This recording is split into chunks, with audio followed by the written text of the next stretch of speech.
más internacional.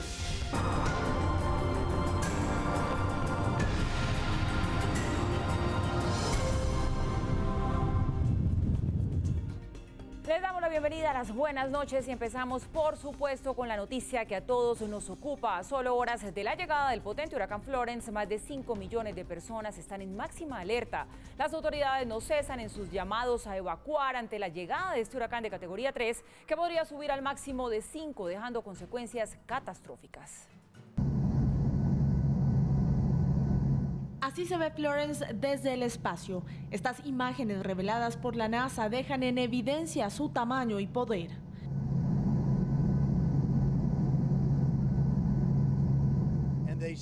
El huracán Florence se acerca rápidamente, llegará en las próximas 48 horas y dicen que es casi tan grande como lo que han visto venir a este país y sin duda a la costa este, como nunca antes habían visto. Lo manejaremos, estamos listos y podemos. Creo que tenemos a la mejor gente en cualquier parte del mundo. FEMA y los primeros en responder están listos para enfrentar el peligro de esta tormenta. Estén fuera de su camino, no jueguen con él. Es grande, puede ser tan grande como lo han visto y con enormes cantidades de agua. La tormenta vendrá, se irá y quiero que todos estén a salvo.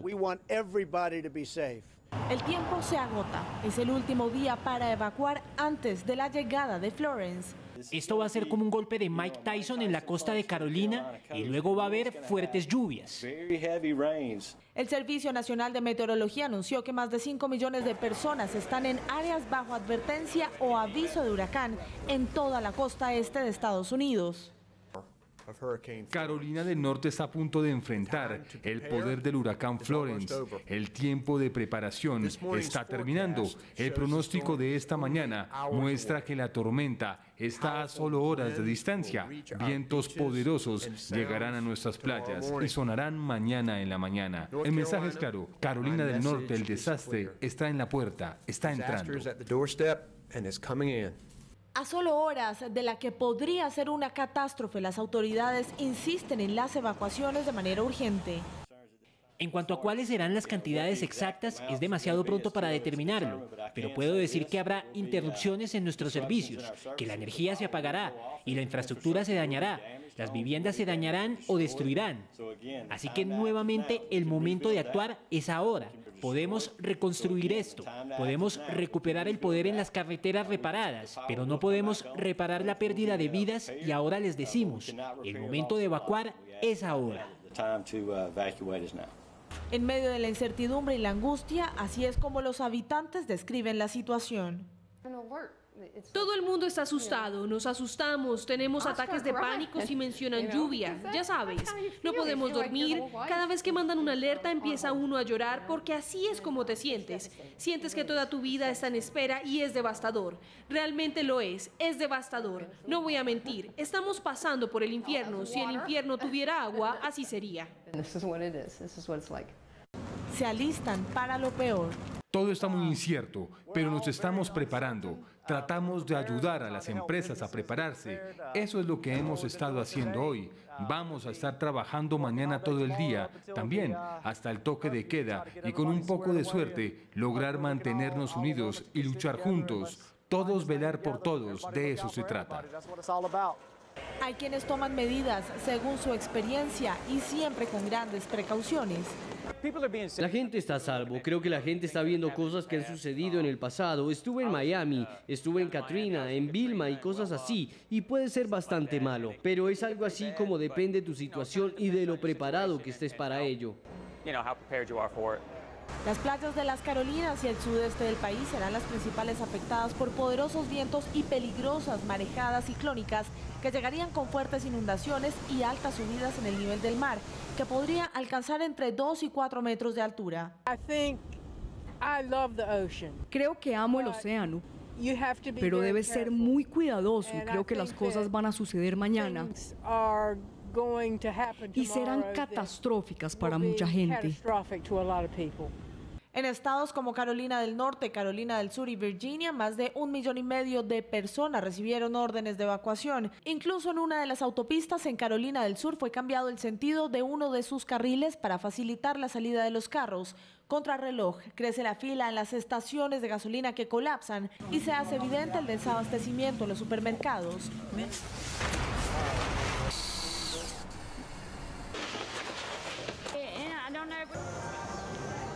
Todos intentando asegurar su casa y su vida ante la llegada del denominado monstruo, una visita tan anunciada como temida.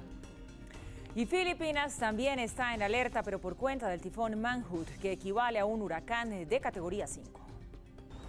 Según el Sistema Global de Alerta y Coordinación de Desastres, 43.3 millones de personas podrían verse afectadas por el tifón Mangkhut en Filipinas y el sur de China. La tormenta se ha fortalecido en las últimas horas y avanza con vientos internos de 252 kilómetros por hora, más fuertes que los de Florence en Estados Unidos.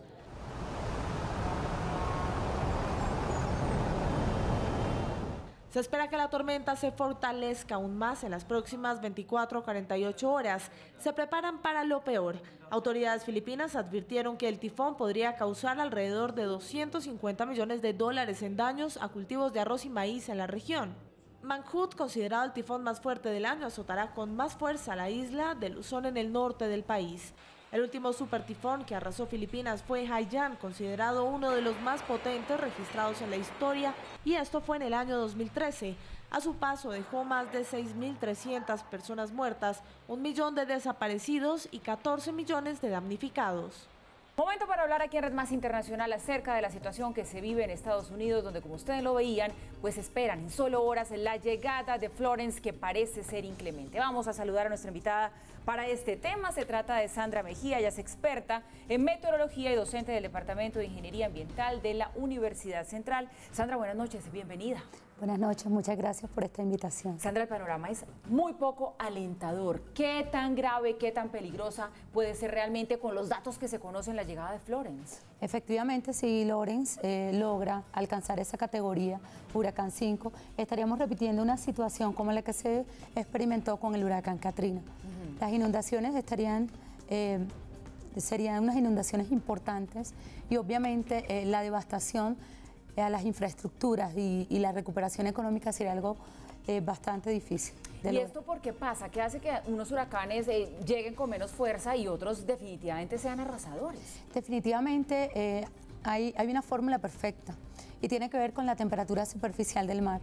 El aumento de la temperatura superficial del mar y obviamente las masas de aire cálido que tenemos en la atmósfera se reúnen y finalmente lo que hacen es crear inicialmente tormentas tropicales que luego, con el paso del tiempo y con la intensidad que se va ganando en los vientos, precisamente por ese calor, es cuando ya experimentamos lo que conocemos como huracanes, que pues entran desde la categoría 1, que es la menos severa, hasta la categoría 5, que es la de que genera mayor devastación y obviamente que va a cobrar un número de muertes si no se toman las medidas necesarias. Claro, es correcto. Sí.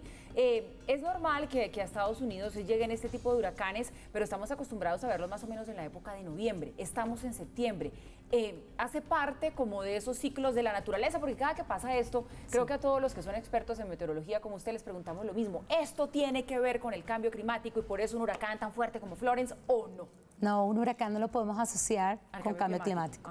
De pronto la intensidad o la frecuencia pueda tener en un momento determinado una relación con esto, pero realmente son eventos naturales, es el comportamiento normal que tiene la atmósfera. De hecho, siempre en el segundo semestre del año es cuando se van a experimentar huracanes. Y esto tiene que ver precisamente con la concentración de humedad que aumenta en ese segundo semestre del año, específicamente para el hemisferio norte. Y obviamente la ruta por la cual transitan los huracanes es el trópico. Y el trópico, pues obviamente está sumándonos esta parte de la costa norte de América y obviamente la parte de Asia. ¿Qué va a pasar cuando Florence toque tierra en términos de lluvias, en términos de vientos? ¿Eso cómo se siente? Bueno, mira, los vientos se van a intensificar y obviamente la lluvia se hará todavía más intensa.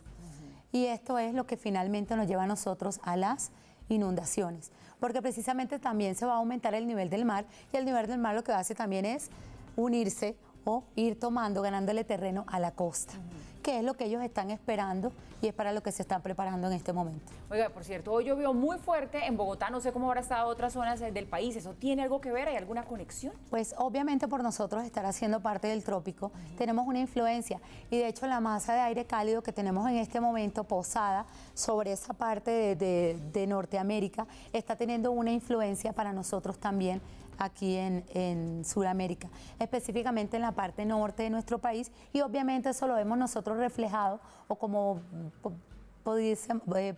lo pudiéramos mencionar como especie de un coletazo, mal llamado coletazo de ese paso de huracanes. Y no digamos que está asociado solamente con Florence, está asociado con la actividad que tenemos en este momento en el trópico, ya que tenemos 2 tormentas tropicales más y un huracán más. Bueno, veíamos nosotros en nuestro informe cómo las personas se preparan para esa llegada de Florence, pero cómo también por parte de las autoridades sigue siendo muy intenso el llamado para que la gente evacúe. Para esas personas que no logran evacuar, ¿cuál es la recomendación ante este tipo de fenómenos naturales? Bueno, la recomendación es eso que ellos realizan de forrar las casas con esas tablas, pero pues lo más importante es que logren ubicarse en los sótanos de las casas. Y si las casas, digamos, no tuviesen sótanos, tienen que ubicarse en el espacio más pequeño que tenga la casa, para que los fuertes vientos no logren arrasar ese pequeño espacio. Digamos que se podría ir una parte de la casa, pero esos espacios que son los más pequeños, donde estamos confinados, es donde el viento no lograría arrasar. ¿Posibilidades, Sandra, de que se siga degradando este huracán? ¿Eso es algo que se puede pronosticar? Pues realmente sí se puede pronosticar y para eso el Centro Nacional de Huracanes en Estados Unidos pues ha hecho ese seguimiento o digamos hace ese seguimiento exhaustivo año a año. Gracias a ellos nosotros tenemos esa información que es una información que se está actualizando de manera horaria, o sea nos van dando unos reportes en los cuales ellos van dándose cuenta qué está sucediendo con el huracán, qué tanto fuerza puede estar ganando o qué tanta fuerza puede estar perdiendo. Una vez el huracán ingresa a territorio, a continente, él va perdiendo un poco su fuerza. Entonces podríamos esperar que no llegue, digamos, como con esa fuerza tan grande y violencia de la que se está hablando hasta ahora. ¿Nos podríamos ilusionar un poco? Sí, es probable, pero de todas maneras hay que estar siguiendo paso a paso lo que nos está informando el Centro Nacional de Huracanes. Sin duda, pues seguimos nosotros atentos para informarles a ustedes. Estados Unidos en alerta, no es para menos por esa llegada en horas. Ya va a tocar tierra este huracán Florence que, bueno, promete hacer muchos estragos, esperamos que no sea así. Sandra Mejía, experta en meteorología, docente del Departamento de Ingeniería Ambiental de la Universidad Central, nos ha acompañado hoy para hablar de este tema. Gracias y buenas noches. Muchas gracias a ustedes. Nosotros, entre tanto, seguimos en los Estados Unidos porque el presidente Donald Trump firmó una orden ejecutiva para sancionar cualquier injerencia extranjera en las elecciones legislativas de noviembre. El 6 de noviembre es una fecha clave en Estados Unidos. Mientras se preparan para las elecciones legislativas, Donald Trump firmó una orden ejecutiva con el fin de proteger las elecciones e imponer sanciones a cualquier país o persona que intente inmiscuirse en las elecciones legislativas. El asesor de Seguridad Nacional John Bolton explicó que se trata de una iniciativa para proteger al país de la intromisión extranjera, no solo en las elecciones, sino también en la campaña, propaganda y distribución de información. Es una iniciativa que coincide con los esfuerzos de las agencias de inteligencia y fuerzas de seguridad por blindar estas elecciones. Este 6 de noviembre, el Partido Republicano se enfrenta al reto de mantener su mayoría en las 2 cámaras. El mandatario ordenó aplicar sanciones automáticamente en caso de notar injerencia extranjera en las elecciones. Según el jefe de servicios de inteligencia estadounidense, hay indicios no solo de que Rusia pudiera volver a interferir en los comicios, sino también China, Irán y Corea del Norte. Por ahora, la orden ejecutiva firmada no afecta a ningún país o entidad en particular. Ya estamos de vuelta, gracias por continuar con nosotros. Siguen los escándalos de pederastia dentro de la Iglesia Católica en Alemania. Una investigación reveló que 1.670 clérigos abusaron sexualmente de 3.677 menores entre 1946 y 2014. El Papa Francisco convocó una cumbre con los presidentes de las conferencias episcopales para el próximo 21 de febrero. No paran los escándalos dentro de la Iglesia Católica. Un nuevo caso de pederastia volvió las miradas hacia el Vaticano. Esta vez la Iglesia Católica de Alemania se vio salpicada, pues la investigación realizada concluyó que entre 1946 y el año 2014, 3.677 menores fueron abusados sexualmente por aproximadamente 1.670 clérigos de la institución religiosa. Los abusos sexuales son un crimen horroroso y el dolor realmente nunca desaparece de cualquiera que haya sido víctima. Por esto, el Papa Francisco se da cuenta de que la credibilidad de la Iglesia depende de cortar la raíz de esto. A estos abusos en Alemania los acompañan los actos de pederastia, hechos principalmente en Australia, Chile y el estado de Pensilvania en Estados Unidos, que salieron a la luz pública en lo corrido del 2018. Por esto, el Papa Francisco anunció hoy una cumbre para el próximo 21 de febrero, en donde cita a todos los presidentes de las conferencias episcopales para tratar principalmente los abusos sexuales dentro de la Iglesia. Citando esta reunión, el Papa Francisco quiere demostrar que prevenir estos abusos es lo más importante para la Iglesia, dentro de la Iglesia y alrededor del mundo, no solo en lugares en donde el problema se ha vuelto agudo. Se espera que este jueves el Sumo Pontífice reciba en la Santa Sede a obispos de Estados Unidos implicados en los escándalos de abusos sexuales que han salpicado a la Iglesia de ese país. Adquiere ya Claro Multiply negocios con ultravelocidades de hasta 300 megas en internet fijo y recibe sin costo el diseño y publicación de la página web de tu negocio y 5 cuentas de correo. Cómpralo hoy y págalo en noviembre. Llama ya al numeral 400. Continúa la novela por el envenenamiento del exespía Sergei Skripal. El presidente de Rusia, Vladimir Putin, aseguró que los sospechosos de haber ejecutado el ataque son civiles de nacionalidad rusa, pero que nada tienen que ver con el ejército o la inteligencia de ese país. Alexander Petrov y Ruslan Boshirov son los dos sospechosos de haber envenenado al espía doble ruso Sergei Skripal y su hija Yulia el pasado 9 de marzo en la ciudad de Salisbury, en Inglaterra. Las relaciones diplomáticas entre Reino Unido y Rusia se vieron afectadas por este ataque, pues la primer ministra británica, Theresa May, culpó al Kremlin de ser el autor del atentado. El envenenamiento se produjo con un agente nervioso tipo Novichok de fabricación rusa. Estas acusaciones han sido negadas una y otra vez por el gobierno de Rusia. Estas son las puras especulaciones, son alegaciones totalmente infundadas. El Reino Unido sigue diciendo que ellos son agentes de la inteligencia militar rusa, pero nosotros negamos completamente esta información. Esto es absolutamente falso. Hoy el presidente ruso Vladimir Putin dijo haber identificado a los sospechosos de llevar a cabo el atentado y los describió como civiles. Hemos visto quiénes son estas personas, sabemos quiénes son, las encontramos. Espero que se presenten y hablen por sí mismas. Eso sería lo mejor para todos. No hay nada especial ni criminal en ellos, se los aseguro. Pero con el tiempo lo veremos. Mientras que el gobierno ruso incita a los sospechosos a poner la cara y declarar ante la justicia británica, las autoridades del Reino Unido aún no han dado con el paradero de Alexander Petrov y Ruslan Boshirov, quienes tienen orden de captura en todo el territorio europeo.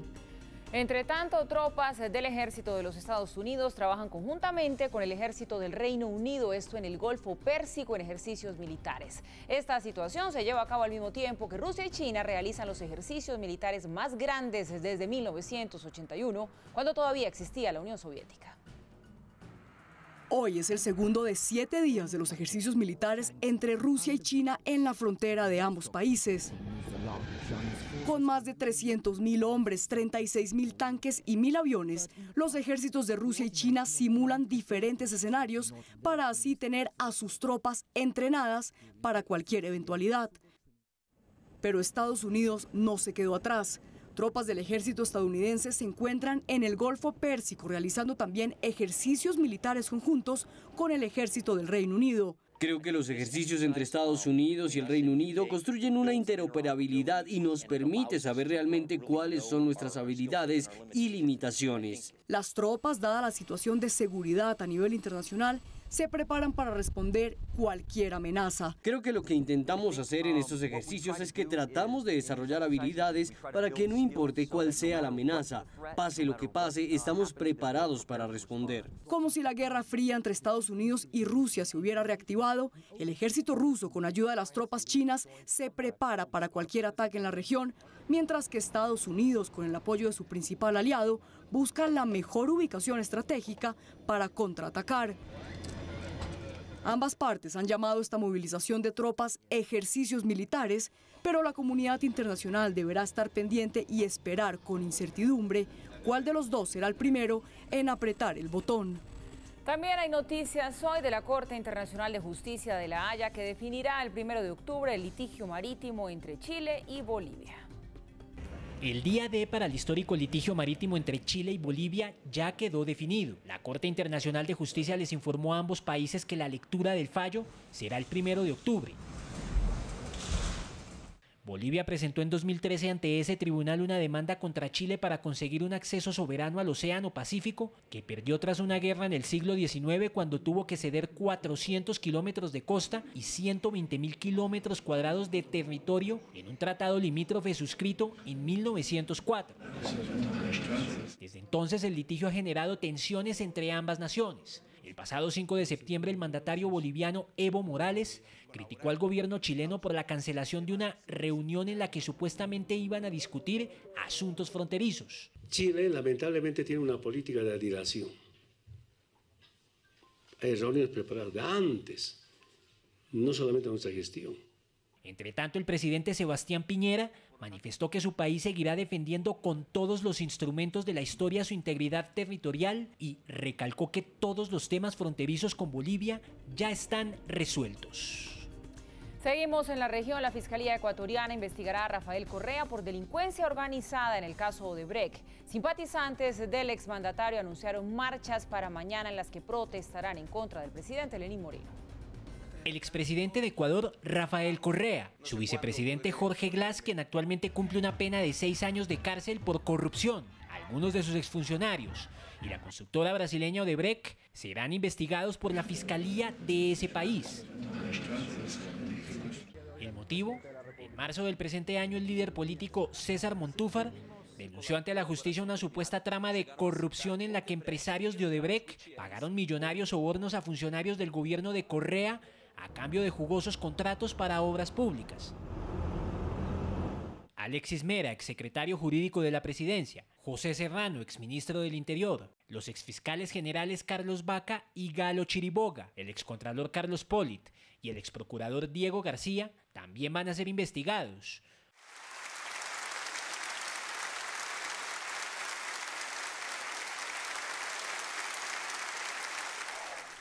Correa, quien gobernó entre 2007 y 2017 y dejó el poder en mayo del año pasado para irse a vivir a Bélgica junto a su familia, ha negado todas las acusaciones y ha señalado que los procesos en su contra son una retaliación política del actual mandatario Lenín Moreno. La posible reelección indefinida debilita la democracia y muchas veces resta. En su cuenta en Twitter promueve una manifestación que sus simpatizantes harán en Quito y otras ciudades ecuatorianas para este 13 de septiembre en contra del hombre que lo reemplazó en la presidencia. Al ex jefe de Estado lo requiere la justicia ecuatoriana por su presunta participación en el secuestro del líder opositor Fernando Balda, ocurrido en 2012 en Bogotá. Varios sectores políticos de Perú celebraron la segunda condena a cadena perpetua en contra del ex líder guerrillero Abimael Guzmán y otros 10 exmiembros de Sendero Luminoso. Un tribunal peruano dictó una segunda cadena perpetua contra el fundador del Sendero Luminoso, Abimael Guzmán.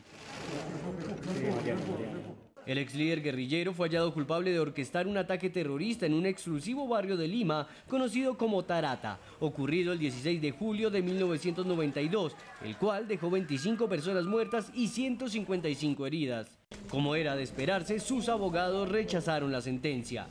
De que solamente se condena por ser miembro de una organización, es decir, sin tener ninguna relación de causa a efecto en el hecho ocurrido. Por su parte, el actual mandatario, Martín Vizcarra, celebró el fallo judicial.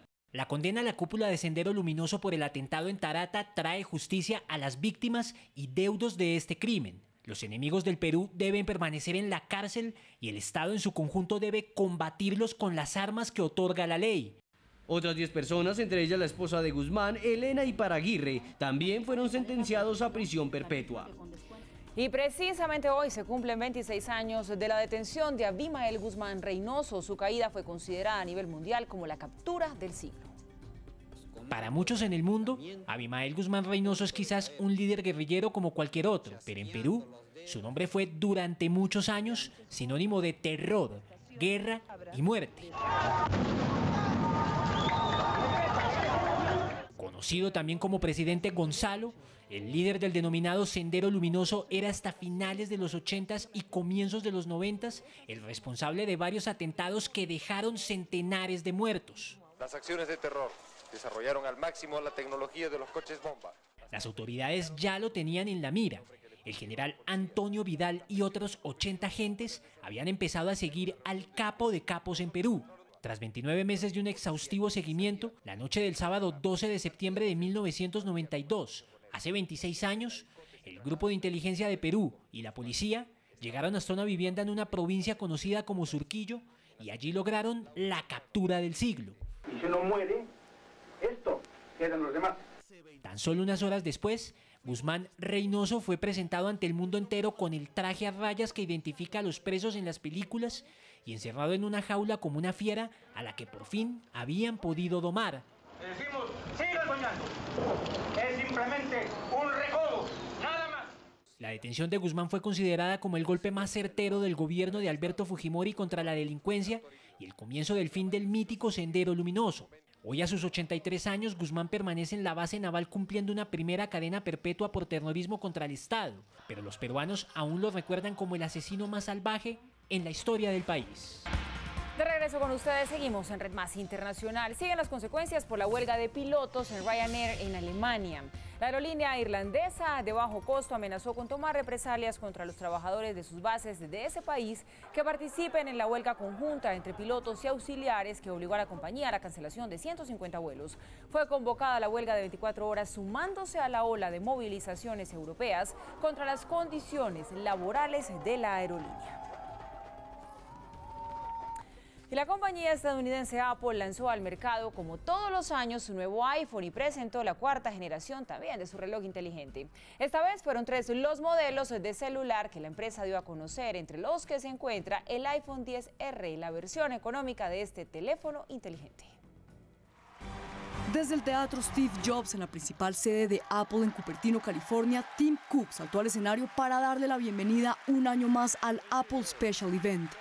El evento en el que se anuncian los nuevos productos que saldrán al mercado de la primera empresa en llegar a los $1.000 millones en la bolsa de Nueva York y que sus fanáticos, casi feligreses, esperan con ansias. Durante 1 hora y 46 minutos, el director de Apple presentó las nuevas versiones de Apple Watch Serie 4 y 3 nuevos modelos del producto más vendido por la compañía, el iPhone.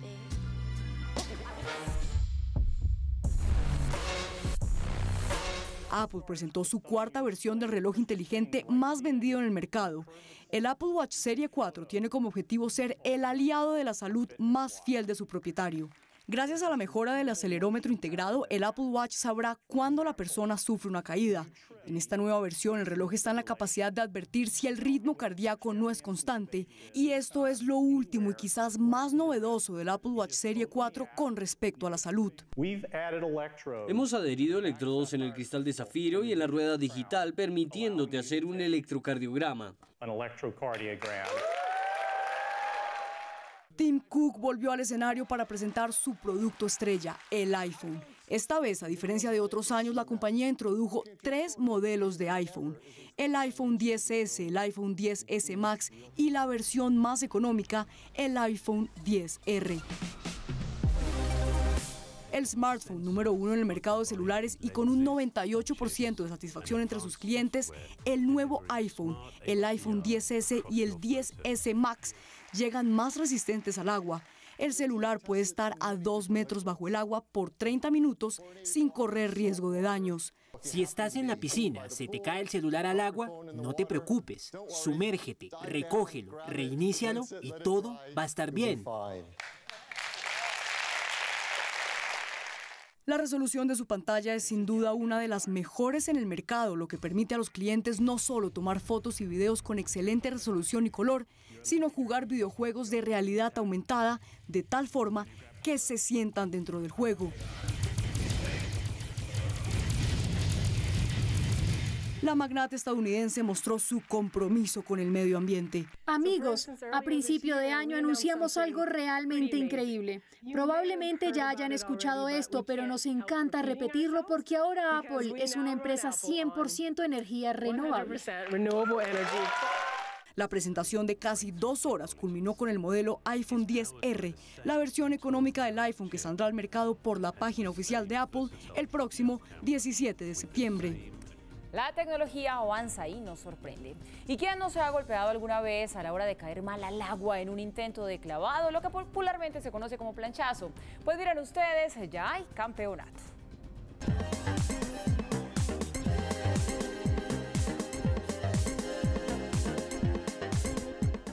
Velocidad de la caída, altura del salto, grado de dificultad y acrobacia son algunos de los ítems que cuidadosamente evalúan los jueces de la competencia.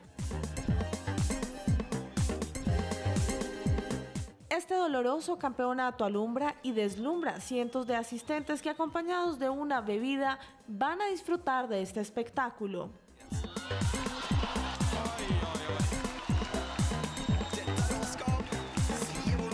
El Death Diving 2018 ya tiene campeón. Se animó a maravillar a los jurados con su salto desde este trampolín a 10 metros de altura. El noruego Emil Libek se robó el show con sus saltos. Tal vez más de uno alguna vez habrá tenido un planchazo, pero sin duda no tan profesional. Bueno, ¿qué tal este campeonato? Más de uno puede participar. Llegamos así al final de esta emisión de Red Más Internacional. A ustedes, como siempre, gracias por su compañía, por informarse con nosotros. Sigan en nuestra programación, que ya viene Camila Sin Filtro. Buenas noches.